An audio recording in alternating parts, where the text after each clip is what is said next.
The 0-2 pitch, swing and a miss. He struck him out. Granillo picks up the save, and somehow, someway, the Cardinals win this game in extra innings by a score of 8-6. Solid day of Cardinals baseball. They got 2 wins. They were each kind of interesting the way they went down. A lot of stuff happening in them, but a win is a win, and 2 wins are 2 wins, and the Cardinals get 2 of them today. Welcome in. It's the Extra Innings Show presented by Gray Bar. Gray Bar, your distributor for electrical and datacom needs. My name is Matt Pauley. If you want to join us, you can get connected with us certainly by calling or texting 314-436-7900. That's 314-436-7900. That's how you call or text. You can tweet at me at Matt Pauley on air, MattPauley on air. Or you can just leave a comment in the chat if you are watching us on the video stream. We're available on Facebook, Twitter, and YouTube. We're already seeing some comments come in on the video stream chat, so we will certainly get to those as we go along through the course of the evening after the Cardinals get a doubleheader sweep. I love days like this because like so many cool things happened. The first game, you had a 4 strikeout in a single inning performance from Steven Matz. He joins Bob Gibson as the only Cardinals in the history of the organization to have 4 strikeouts in 1 inning. That's pretty darn cool. And then Nolan Arenado hits a home run, and he becomes part of this just incredible group of now he's the 7th with 350 home runs and 10 gold gloves. I gave that list before, but let's give it again. Here's the list. Johnny Bench, Mike Schmidt, Willie Mays, Ken Griffey Jr., Andrew Jones, and Al Kaline. That's pretty good. And then Andre Granillo gets his first career win in the first game, his first career save in the second game, and the final pitch that he throws to secure the save is strike 3 of his first career strikeout. I've been waiting I'm sure there's going to be some research on this coming out in the not too distant future. All I've really seen so far, there was a tweet that was sent out by at Jacob E_STL. He's a guy who does some stuff with Baseball Prospectus. Really good follow on Twitter for sure. He tweeted out, Andre Granillo becomes the second player ever with a win and a save on the same day, and he's a rookie. So if he is the second ever to do it, period, and Jacob noted that he's a rookie. He doesn't mention who the first one to do it was, but I would make, I think it's a safe assumption that Granillo becomes the first player in Major League Baseball history to have their first win and their first save on the same day. Again, I'd like to see some of the stat services come out and say that, which I have not yet. But that's the takeaway that I would take away from what I saw there. So really cool that all those things happen. Do you love the fact that the Cardinals, in the first game had to come back and they would tie it and then gave it up again, but then, they put up the 3 runs in the 8th. Do you love the fact that they had a big lead in the second game and they gave up a 5 spot in the 7th and that tied it up? No, those aren't great things, but it's baseball and those things happen. And if you respond and if you win, you'd rather not go through a day like that. You'd really like to just have a one-sided victory in there, but a win is a win. And when you put it all together, it was a winning road trip. And I know people were really down on this team after they lost 3 out of 4 against Milwaukee. And I understood that. That was following a period where they weren't playing great baseball.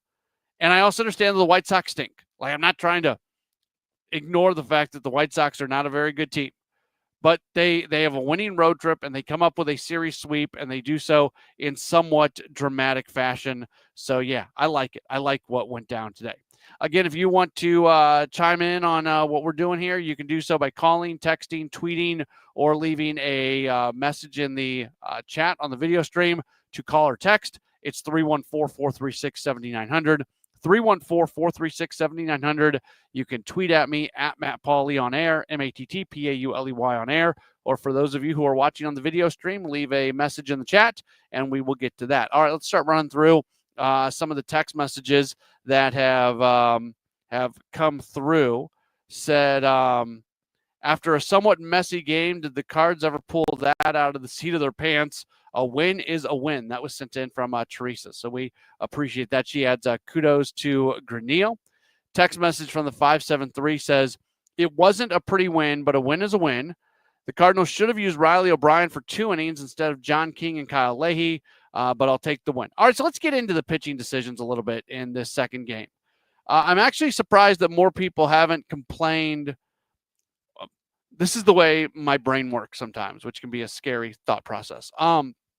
When the White Sox put up the 5 spot there in the 7th inning, I thought to myself, man, we're going to, almost no matter what happens, we are going to get a ton of people calling in to complain about the fact that McGreevy was pulled after 5 innings, giving up 1 run on 3 hits.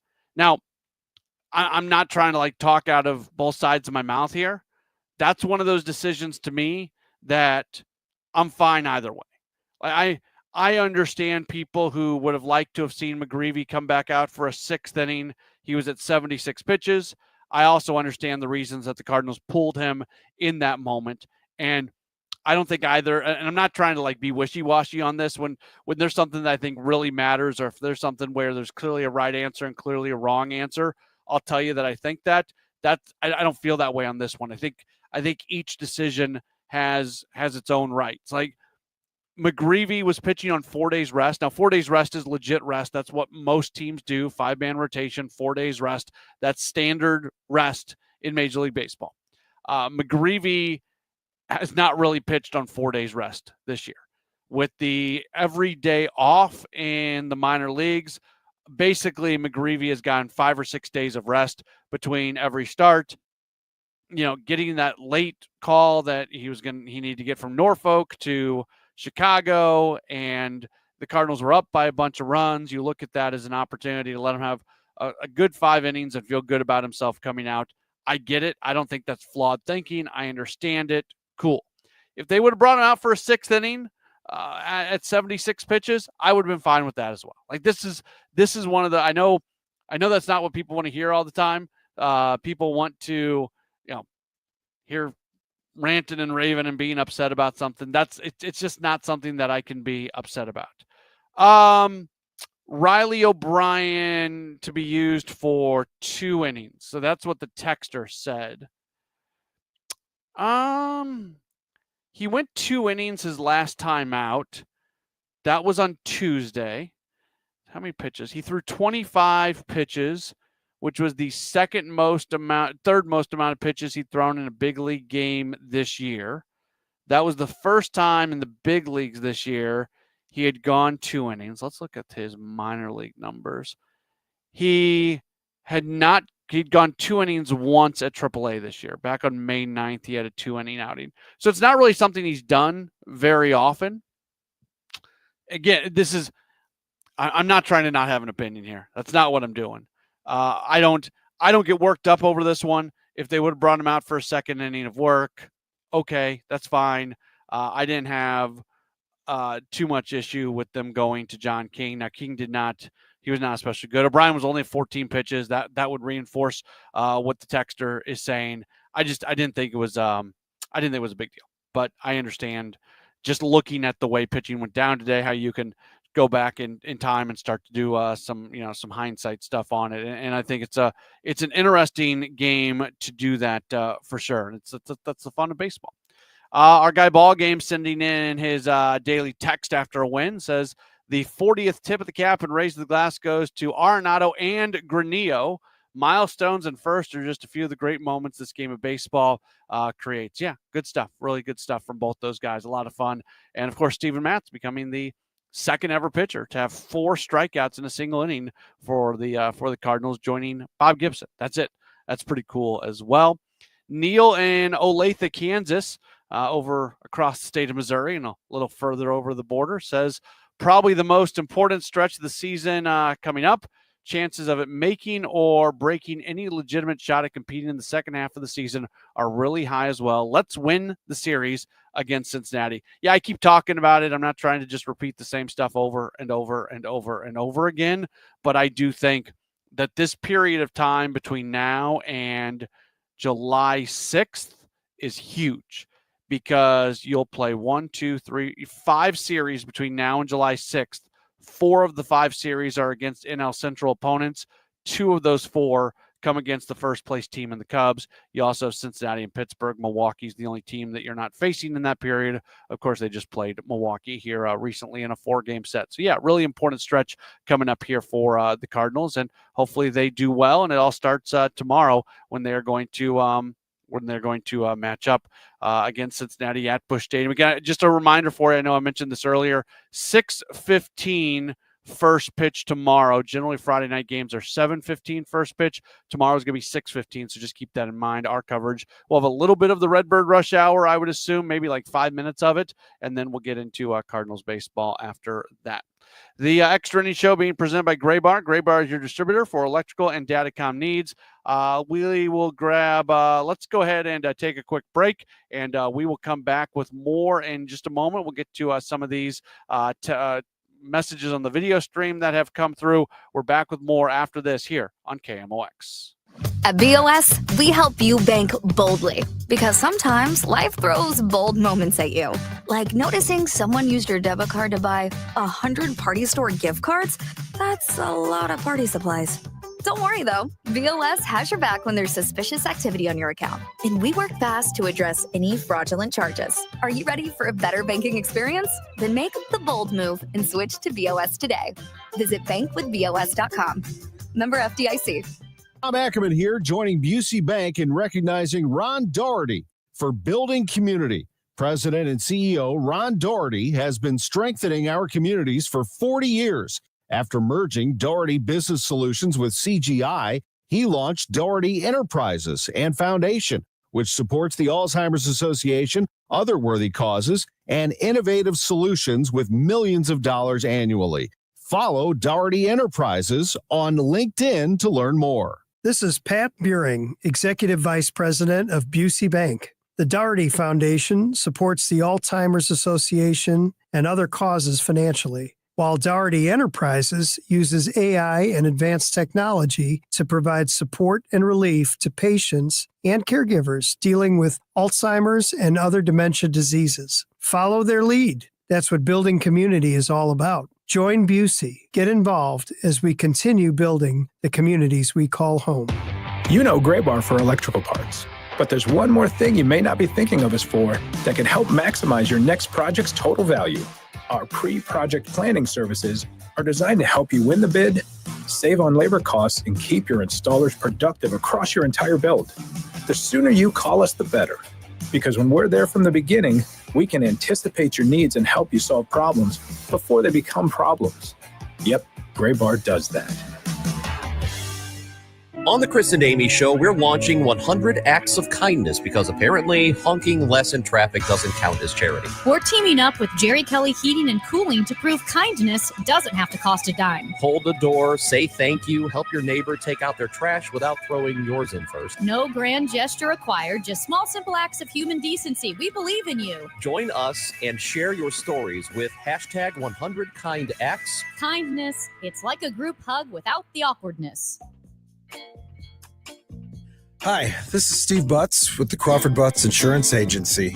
I know we're all experiencing sticker shock when you get your insurance premium. Now more than ever, you need an independent insurance agent to find the best value for your family's insurance needs. Crawford Butts, family owned and operated for more than 60 years. Please give us a call at 314-752-2500 or at crawfordbutts.com. Hi, I'm Andrew Suntrup. Buying your brand new Buick or GMC has never been easier. Here at Suntrup Buick GMC, our family-owned and operated dealership has been proudly servicing St. Charles County for over 30 years by always providing aggressive pricing, a massive inventory selection, and exceptional customer service. Buying from Suntrup means you get the best vehicle at the best price.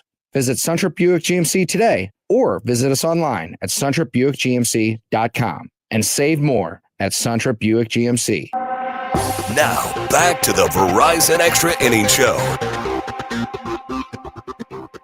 Cardinals complete the doubleheader sweep of the Chicago White Sox today, the traditional doubleheader. There's like 36 or 37 minutes between game one and game two. Give credit to the folks there in Chicago. They got that thing turned around pretty darn quick. I had a hard time getting everything in and getting it back to John and Ricky in time for first pitch. So good to see the Cardinals get the doubleheader sweep today. They win game 1 5-4, come back with the 8-6 10-inning win in game number 2. If you want to join us, you can do so by multiple ways to get connected. You can call or text 314-436-7900, 314-436-7900. You can also tweet at me at Matt Pauley on air, MattPauley on air, or you can leave a comment on the video stream if you happen to be watching us. And you know what? Let's start getting to those right now. Let's roll through some of these messages that have come in on the video stream.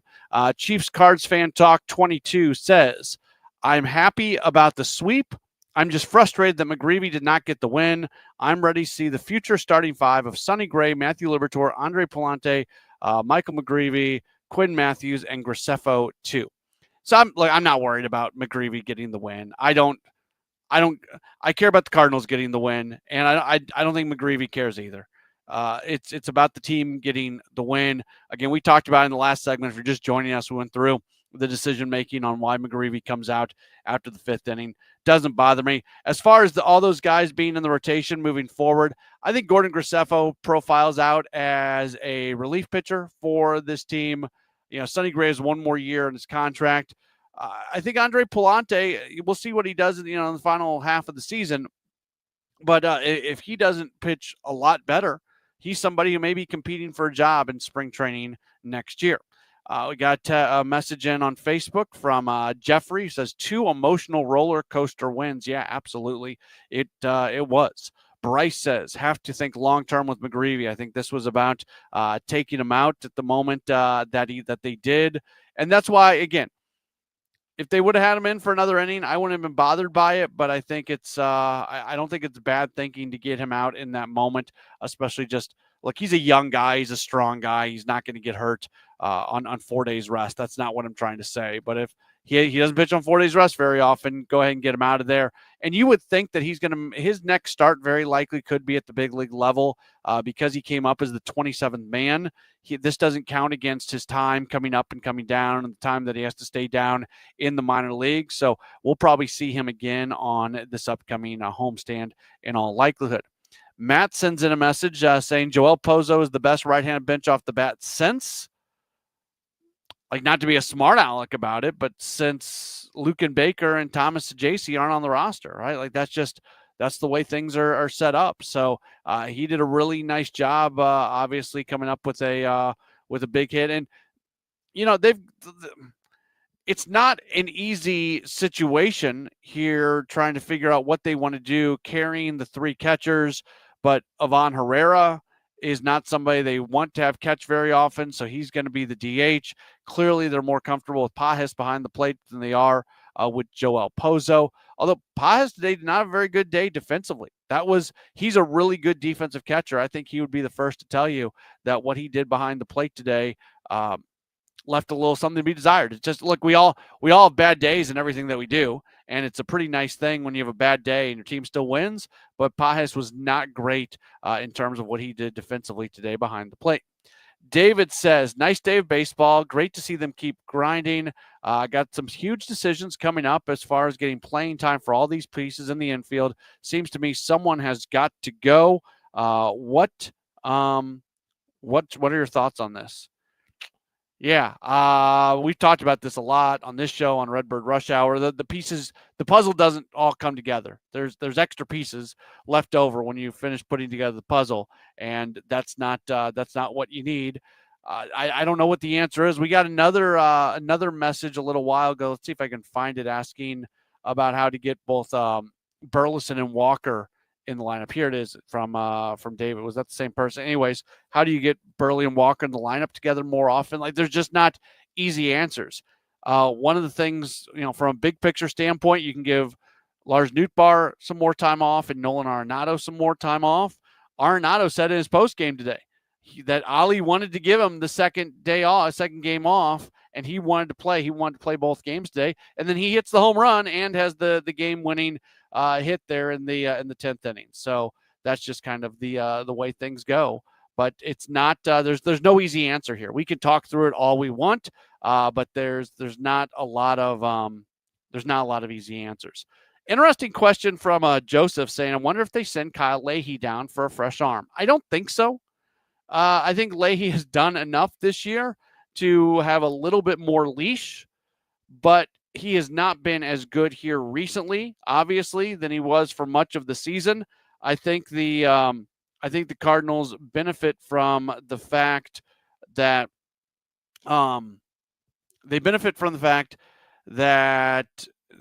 some other pitchers have really started to perform at a higher level here recently.